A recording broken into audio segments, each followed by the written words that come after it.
আজকে আমরা বিশ্ব ইজতেমা উপলক্ষে আমরা বার হয়েছি এই ডানকুনি স্টেশনে। কতটা ভিড় দেখো, রাতের ভিউ এটা, আজকে রবিবার রাতের ভিউ। 6:45 বাজে এখন। দেখো কতটা ভিড় হয়েছে, প্রত্যেকটা মানুষ জামাতে যাওয়ার জন্য সব একদম রেডি আছে একেবারে।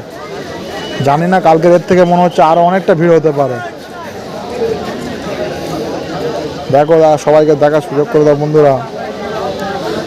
আমরা ডানকুনি নেমেছি, এখান থেকে ফের হাওড়ার বর্ধমান কল লাইনের লোকাল ধরবো, এখান থেকে ধনিয়াখালী হল্টে যাব।